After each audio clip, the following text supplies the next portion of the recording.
निवारण भी मौजूद है। तो प्रेतों की समस्या के साथ साथ आपके पूर्वज ही मुक्त होते हैं इस दरबार से। यह धरती पर पहला दरबार है जहां आम के आम और गुठलियों के दाम है। आपकी प्रेत बाधा भी जहां समाप्त हो और आपके पूर्वजों को जहां मुक्ति भी मिले, यह वो सिद्ध दरबार है जो आज तक धरती पर कहीं नहीं है। आप निगाह उठाकर पीछे तक देख डालें, पूरे आप YouTube पर सर्च कर डालें, आपको ऐसा कोई दरबार धरती पर नहीं मिलेगा जहां पर आपके प्रेत समाप्त हो और आपके पूर्वजों को मुक्ति मिले। ध्यान रखना, बिना पूर्वजों को मुक्ति मिले आप प्रेत बाधा से कभी भी मुक्त नहीं हो सकते हैं। और यह आपके पूर्वज 2, 4, 5, 10 साल से नहीं, सैकड़ों वर्षों से आपकी ब्लड लाइन में फंसे रहते हैं और आपको तंग करते रहते हैं, नाना प्रकार के रोग पैदा करते रहते हैं। बल्कि दूसरे शब्दों में कहें तो जो पूर्वज आपके जिन बीमारियों से मरे हैं, वह बीमारियां आपके शरीर पर, आपके परिवार के सदस्यों के ऊपर दिखाई देने लगती हैं, क्योंकि वह पूर्वज लगातार आपके शरीरों में बने रहते हैं और वह बीमारियां आपके ऊपर दिखाई देने लगती हैं। यहाँ तो बहुत से लोग आते हैं, मैं देखता हूँ कि लोग अंधे हो गए हैं। पूर्वज अगर अंधे थे और किसी बच्चे में आ गए हैं और वो बच्चा धीरे धीरे 30, 40, 35, 40 साल का हो गया है, वह भी अंधा हो चुका है, उसको भी दिखाई नहीं पड़ता है।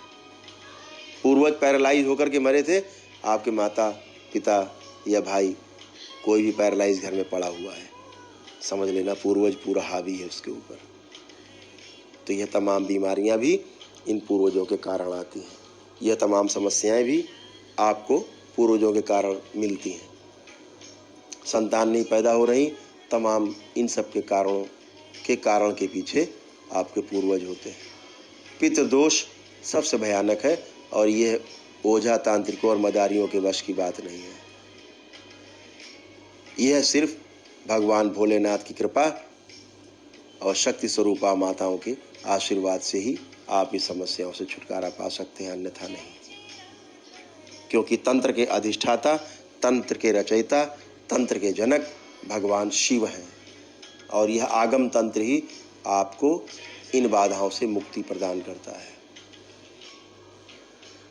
यह वह तंत्र है जो भगवान शिव के मुख से निकला है और माता पार्वती ने इसको ग्रहण किया है और भगवान वासुदेव ने इसकी पुष्टि की है। यह वह तंत्र है। यहाँ हमारे परम पूज्य गुरुदेव पंडित श्री राधा रमण जी मिश्र और हमारी गुरु माता माँ कामरू कामाख्या की तप और तपस्या की शक्ति है, जो भगवान भोलेनाथ और माँ कामाख्या की अदृश्य शक्तियाँ मानव जात के कल्याण के लिए सतत प्रयत्नशील है, सरलता से उपलब्ध है।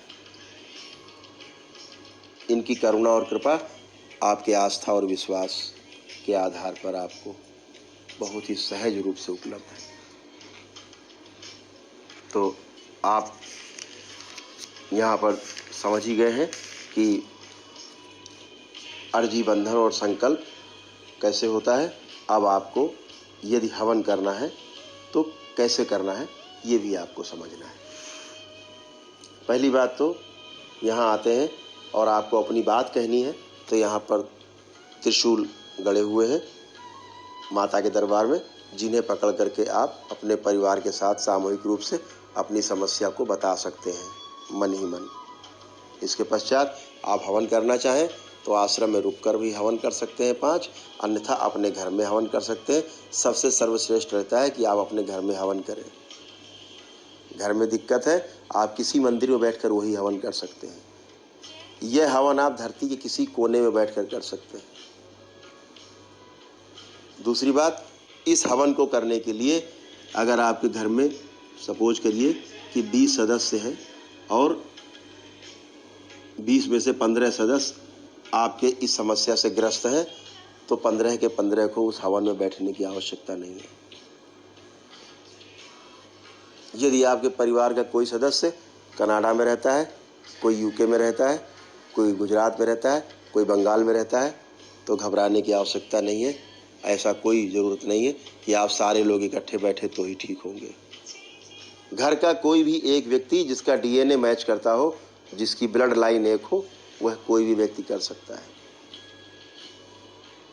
अगर 5 भाई हैं, 5 भाई में से कोई भी एक व्यक्ति अगर हवन करता है, उसका लाभ उनके 4 भाइयों को मिलता है, उनके 4 भाइयों के जो परिवार है उनको भी मिलता है। इसके लिए सबको हवन में बैठने की एक साथ आवश्यकता नहीं है। यहाँ चिकित्सा व्यक्ति की नहीं, इस दरबार द्वारा चिकित्सा ब्लड लाइन की चिकित्सा होती है। प्रेत सभी को एक रूप से, समान रूप से परेशान नहीं कर सकता, क्योंकि प्रेत एक नहीं है, प्रेत सैकड़ों की संख्या में होते हैं।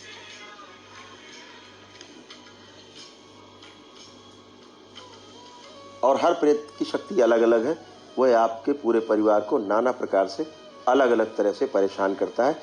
किसी को आर्थिक रूप से, किसी को सामाजिक रूप से, किसी को मानसिक रूप से, किसी को शारीरिक रूप से। जैसा जिसकी क्षमता है प्रेत की, वैसे आपको तंग करने की कोशिश करता है। यह आवश्यक नहीं कि आप गोल गोल झूमे तो ही प्रेत है। और प्रेत 2, 4, 10 नहीं, हजारों की संख्या में रहते हैं घरों में।